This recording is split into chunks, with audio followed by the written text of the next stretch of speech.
ನಮಸ್ಕಾರ ಸಮುದಾಯ ಟಿವಿಯ ವೀಕ್ಷಕರೇ, ಬಿಜೆಪಿ ನೇತೃತ್ವದ ಕೇಂದ್ರ ಸರ್ಕಾರ ಶ್ರೀರಾಮ ದೇವರ ಹೆಸರಿನಲ್ಲಿ ಅಯೋಧ್ಯೆಯಲ್ಲಿ ರಾಮ ಮಂದಿರ ನಿರ್ಮಾಣ ಮಾಡುತ್ತೇವೆ ಎಂಬ ನೆಪದಲ್ಲಿ ಕೋಟ್ಯಾಂತರ ಭಕ್ತರ ಹಣವನ್ನ, ಚಿನ್ನಾಭರಣವನ್ನ ಕಳ್ಳತನ ಮಾಡಿದ್ದಾರೆ. ಕಳ್ಳತನ ಮಾಡಿದಂತಹ ಆರೋಪಿಗಳ ರಕ್ಷಣೆಗೆ ನಿಂತಿದ್ದಾರೆ ಎಂದು ಅದರ ವಿರುದ್ಧ ಕರ್ನಾಟಕ ಪ್ರದೇಶ ಕಾಂಗ್ರೆಸ್ ಸಮಿತಿ ಇಂದು ಪ್ರತಿಭಟನಾ ಆಂದೋಲನದ ಅಭಿಯಾನವನ್ನ ಪ್ರಾರಂಭಿಸಿದರು.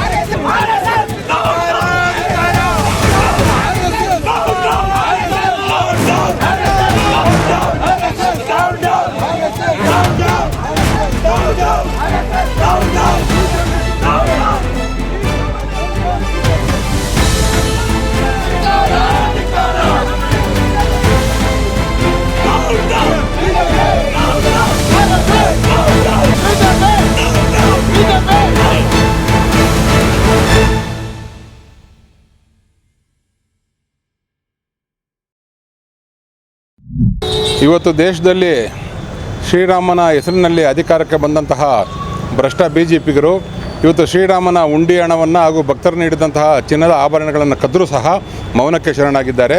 ಮೌನಕ್ಕೆ ಶರಣಾಗಿರೋದ ಹಿನ್ನೆಲೆಯನ್ನು ಗಮನಿಸಿದರೆ ಈ ಒಂದು ಭ್ರಷ್ಟಾಚಾರದಲ್ಲಿ ನರೇಂದ್ರ ಮೋದಿರವರ ಬೆಂಬಲಿಗರು ಹಾಗೂ ಯೋಗಿ ಆದಿತ್ಯನಾಥನ ಬೆಂಬಲಿಗರು ಇವತ್ತು ಆ ಒಂದು ಪ್ರಕರಣದಲ್ಲಿ ಸಿಲುಕಿರೋದು ಮೇಲ್ನೋಟಕ್ಕೆ ಸಾಬೀತಾಗಿದೆ. ಇವತ್ತು ಈ ಒಂದು ಧರ್ಮ ಬಿಟ್ಟು ಮತ್ತವರು ಯಾರಾದರೂ ಈ ರೀತಿ ಒಂದು ಮಾಡಿದರೆ ಇಡೀ ದೇಶಕ್ಕೆ BJPಯವರು ಬೆಂಕಿ ಇಕ್ತಾಯಿದ್ರು.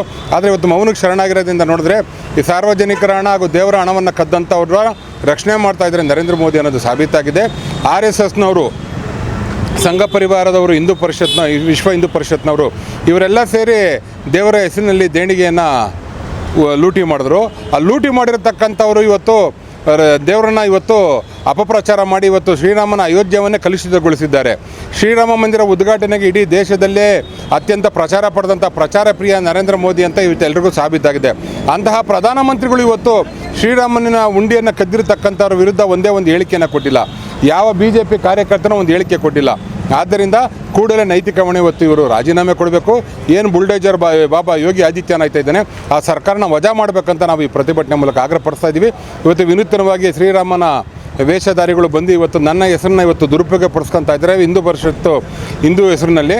ಆ ಹಿನ್ನೆಲೆಯಲ್ಲಿ ದಯಮಾಡಿ ಕೂಡಲೇ ನನ್ನ ಹೆಸರನ್ನ ದುರುಪಯೋಗ ಪಡಿಸ್ಕೊಳ್ಳೋರ ವಿರುದ್ಧ ಕ್ರಮ ಕೈಗೊಳ್ಳಬೇಕಂತಕ್ಕಂಥ ನಿಟ್ಟಿನಲ್ಲಿ ಈ ಒಂದು ಜಾಗೃತಿ ಅಭಿಯಾನವನ್ನು ನಾವು ಮಾಡಿದ್ದೇವೆ. ಸರ್, ಇವರು BJPಯವರು ಹೇಳ್ತಾರೆ 75 ವರ್ಷದಿಂದ ಕಾಂಗ್ರೆಸ್ ಮಾಡೋಕ್ಕಾಗದಿರೋದು ನಾವು ರಾಮ ಮಂದಿರ ನಿರ್ಮಾಣ ಮಾಡಿದ್ದೀವಿ ಮತ್ತು ಅಯೋಧ್ಯೆಯ ಭೂಮಿಯ ವಿವಾದವನ್ನು ಬಗೆಹರಿಸಿದ್ದೀವಿ, ಕಾಂಗ್ರೆಸ್ ಕೈಯಲ್ಲಿ ಮಾಡೋಕ್ಕಾಗಿರಲಿಲ್ಲ ಅಂತಾರೆ. ಅವ್ರ ಅಪ್ಪನ ಮನೆಯಿಂದ ಏನೂ ಮಾಡಿಲ್ಲ. ಏನು BJPಯವರು ದುಡ್ಡು ಕೊಟ್ಟಿದ್ದಾರಾ? ಅದು ಸಾರ್ವಜನಿಕರ ಹಣ. ಅದು ಅಯೋಧ್ಯೆ ಬಾಗಿಲನ್ನ ತೆರೆಸ್ತವ್ರೆ ಹಿಂದಿನ ಪ್ರಧಾನಮಂತ್ರಿಗಳಾದಂಥ ಶ್ರೀ ರಾಜೀವ್ ಗಾಂಧಿರವರು ಯಾವತ್ತೇ ಜಾತಿ ಧರ್ಮನ ಮಾಡಿದಂಥವ್ರಲ್ಲ. ಅವರು ಯಾವ್ಯಾವುದು ಶ್ರೇಷ್ಠ ಧರ್ಮಗಳಿದೆ ಆ ಧರ್ಮನ ರಕ್ಷಣೆ ಮಾಡಬೇಕಂತ ನಿಟ್ಟಿನಲ್ಲಿ ಶ್ರೀರಾಮನ ಬಗ್ಗೆ ಇದ್ದಂಥ ಕಾಳಜಿಯನ್ನು ವ್ಯಕ್ತಪಡಿಸಿ ಅವರು ದೇವಾಲಯದ ಬಾಗಿಲನ್ನು ತರಿಸಿದ್ರೆ ಹೊತ್ತು BJPಯವರು ಡೊಂಗಿಗಳು.